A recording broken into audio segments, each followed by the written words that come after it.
Bonjour à tous, alors je vais faire une vidéo d'information aujourd'hui sur des sujets qui me tiennent à cœur. Alors tout d'abord, Fedlix, ça se complique. Vous allez voir, je pense que ça va être un sujet qui va devenir de plus en plus chaud, car c'est pas évident pour les conditions de remboursement. Je voulais parler aussi de la nouvelle application ABRP, car il y a des bonnes améliorations. Les tarifs Unity avec les outils tels que ChargeMap ou PlugSurfing, vous allez voir, ça fait mal. La mise à jour de l'application ChargeMap aussi, et aussi une petite information pour mes amis moulusiens sur les bornes Freshmile. Et je voulais faire aussi un petit aparté pour dire que j'ai passé un super moment ce matin avec un abonné Xavier et sa compagne pour parler de ma voiture. Voilà, alors commençons avec Jedlix. Alors, j'ai voulu, comme j'ai atteint 5 euros de gain, vouloir me faire rembourser mes 5 euros. Et c'est là que ça a commencé à se compliquer, car il m'a dit que mon contrat n'était pas valable. Alors j'ai commencé à regarder, j'ai l'option de base, il y a un abonné qui a mis un message d'alerte sur ma chaîne pour dire que l'option de base ne marche pas pour se faire rembourser, il faut un contrat heure creuse, heure pleine.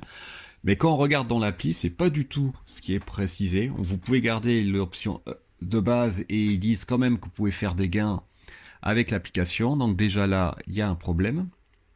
Et puis moi, le deuxième problème que j'ai, c'est qu'il me dit que mon fournisseur d'énergie n'est pas partenaire, mais c'est faux.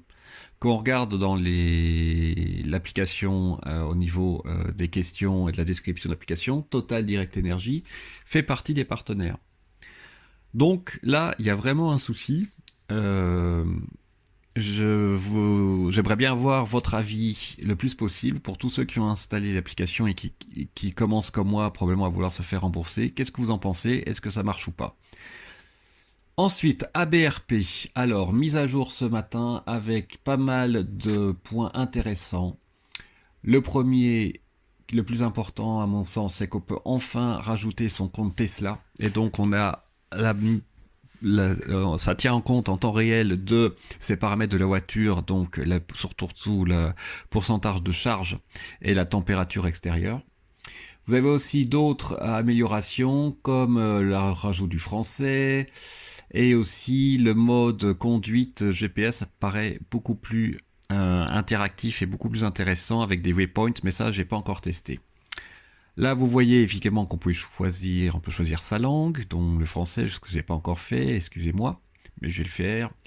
Et voilà, maintenant on est en mode français. Ce que vous pouvez voir, c'est, je vais vous montrer comment rajouter sa voiture, le compte Tesla. Donc j'ai dû resélectionner ma Model 3, donc moi c'est une performance en 18 pouces. Et une fois que vous avez resélectionné votre voiture, vous avez l'onglet My Tesla qui apparaît. Et là, effectivement, vous pouvez rajouter votre compte, donc vous rentrez votre mail et votre mot de passe, ou si vous êtes un peu frileux, vous pouvez utiliser un token. Donc ensuite, quand vous revenez au menu paramètres, vous allez voir, hop, on a son modèle qui apparaît avec la charge de départ, donc ici 85%. Donc c'est parfait, c'est vraiment une bonne nouvelle, donc ça donnera vraiment un aperçu beaucoup plus fiable de l'état réel de votre voiture, si vous utilisez l'application, notamment avec le mode GPS. Et donc ensuite, évidemment, vous pouvez régler la charge minimale d'arrivée au superchargeur, la charge minimale d'arrivée à votre point de destination, etc. etc. Donc c'est toujours aussi pratique. Les conditions de route aussi, que vous pouvez définir s'il pleut, s'il y a du vent. Là, vous voyez, vous pouvez mettre si le vent est de face ou si le vent est arrière. Les conditions de route, vous pouvez donc définir les conditions de route, comme je l'ai déjà dit. Vous pouvez aussi ensuite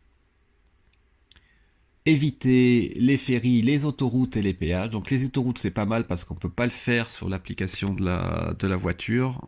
Ça vous passez que par les nationales. Et concrètement, ensuite, une fois que vous avez défini vos deux points, vous appuyez sur le bouton play et vous avez votre navigation qu'il faut que je teste en temps réel qui a l'air d'être nettement améliorée.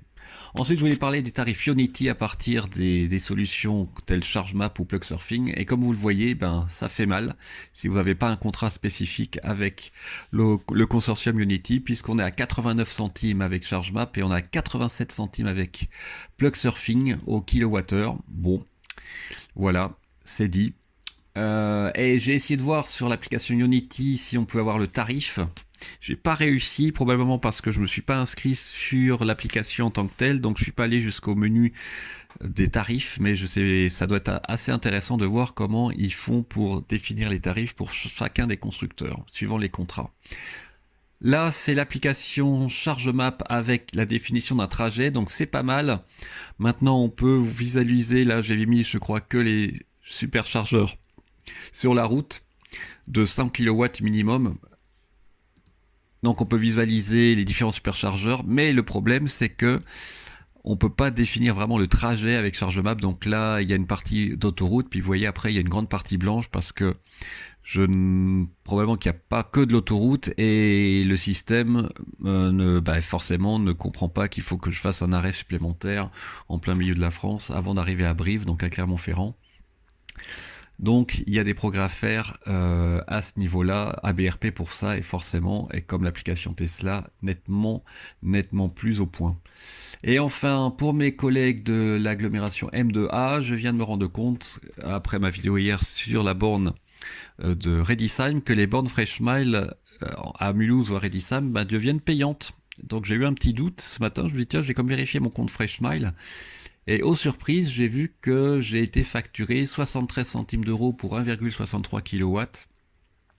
Donc c'est pas donné, hein. Normalement le kilowatt est à 30 centimes d'euros, plus je crois qu'il y a 50 centimes, quelque chose comme ça pour la mise en connexion. Donc là, ça fait, on va dire, à peu près 50 centimes du kilowattheure. Donc c'est beaucoup moins intéressant, évidemment.